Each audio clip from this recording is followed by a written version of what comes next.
अस्सलाम वालेकुम and welcome back to another video. आज की वीडियो में मैं आपको बताऊंगा कि मेरी CB125F में थोड़ा सा फॉल्ट आ गया है। और वो फॉल्ट ये है कि मेरी जो बाइक है उसका जो फ्रंट पे हेड होता है उसमें थोड़ी सी वाइब्रेशन आ गई है। वाइब्रेशन क्यों आई है? मेरी बाइक एक जगह पे खड़ी हुई थी और राइट साइड की तरफ गिर गई थी, खड़ी बाइक, ठीक है। तो वो हल्का सा गमला पड़ा था, वो उसके हेड पे लगा था, इधर करके बचत हो गई है। इतना सा स्क्रैच आया है लेकिन वाइब्रेशन छोड़ के। अभी वाइब्रेशन क्यों है मैं बताता हूँ। ये आपकी बाइक में कॉमनली आता होगा। पाकिस्तान में 3-4 बाइक्स ऐसी हैं जो कि इस स्टाइल में आती हैं और उनमें ये इशू लाजमी आता है। खैर, ये जो अब इशू आया है ये कॉमनली आता है इंडियन बाइक्स में बहुत ज़्यादा है अभी तक, और पाकिस्तानी बाइक्स में अगर मैं बात करूँ GD110 में आता है, CB125F में है, होंडा प्राइडर में है, बहुत कॉमनली इन बाइकों में आता है। और YBR ESD जो जिसका फ्रंट से हेड है प्लास्टिक वाला, उसमें भी ये इशू आता है। तो आज की वीडियो में मैं अपनी बाइक का हेड खोलूंगा और आपको ये प्रैक्टिकली भी करके दिखाता हूँ कि इस आवाज़ को किस तरह से फिक्स करना। उससे पहले मैं आपको एक क्लिप चला के दिखाता हूँ जिसमें ये इशू आ रहा है। ये एक बंदे का यूट्यूब पर ही है, CB125। मेरी बाइक में इशू आ रहा है, बाहर बारिश हुई है, मैं प्रैक्टिकली नहीं दिखा सकता। ये यूट्यूब पे एक बंदे की वीडियो है, उसका भी ये सेम इशू आ रहा है। खैर, आप भी देख सकते हो।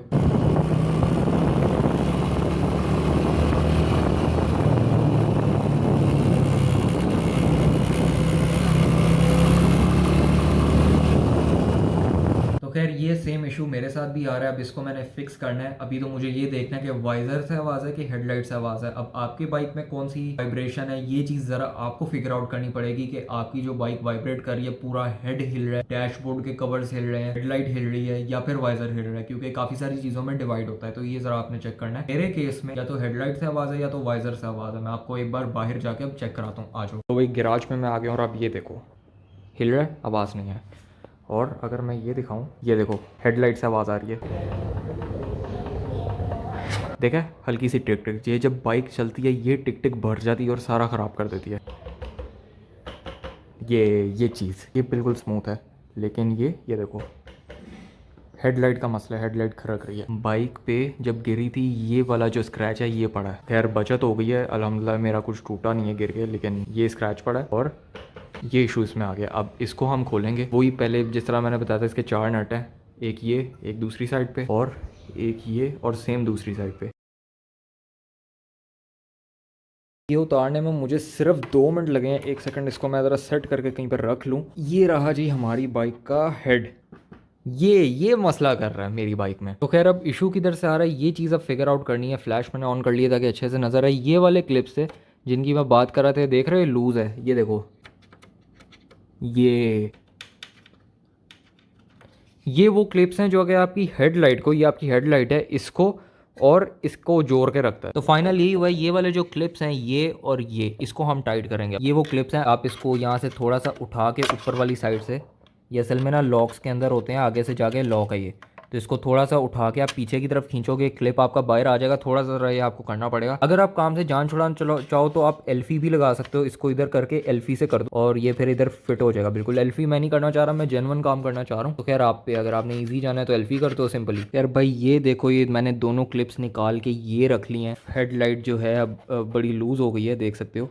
ये ना इस क्लिप के अंदर होती है हेडलाइट। अब ये हिल रही है, देख सकते हो।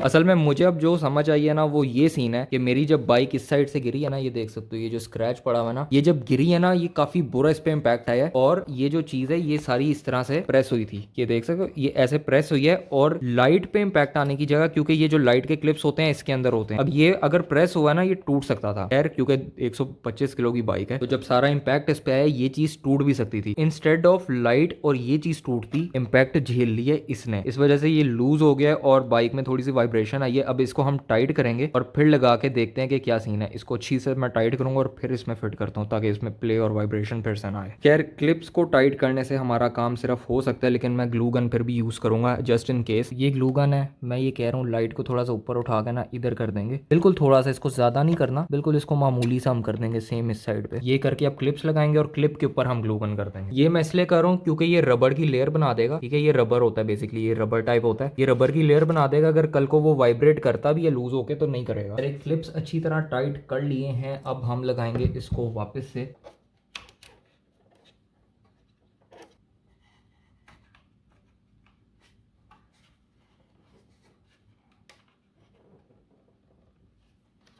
काम हो गया है कंप्लीट। अब मैं तुम लोगों को एक बार इसका प्रॉपर रिव्यू देता हूँ। ये देख सकते हो, ये वो क्लिप्स हैं जो कि लाइट और इसको जोड़ के रखते हैं। आप देख सकते हो मेरा ग्लू गन करने की लॉजिक ये थी, इसने रबर की लेयर क्रिएट कर दी है, अगर ये स्टील वाइब्रेट भी करता है ना तो रबर के ऊपर करेगा और वाइब्रेशन होगी ही नहीं। इसको मैं करता हूँ थोड़ा सा जूम आउट, और अब आप ये देखो, ओए होए होए, बिल्कुल नहीं हो गई है।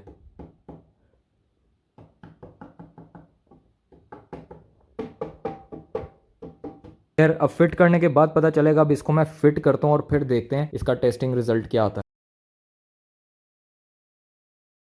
तो जी भाई लोग, वाइब्रेशन बिल्कुल ख़त्म जिसकी मैं बात कर रहा था, बिल्कुल लो स्पीड पे इसका पता चलता होता है।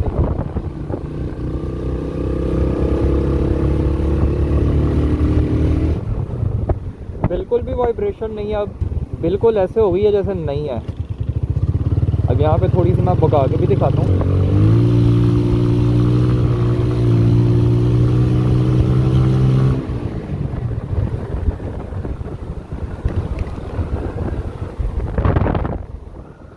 कोई वाइब्रेशन नहीं, बिल्कुल ज़ीरो वाइब्रेशन हो गई अब।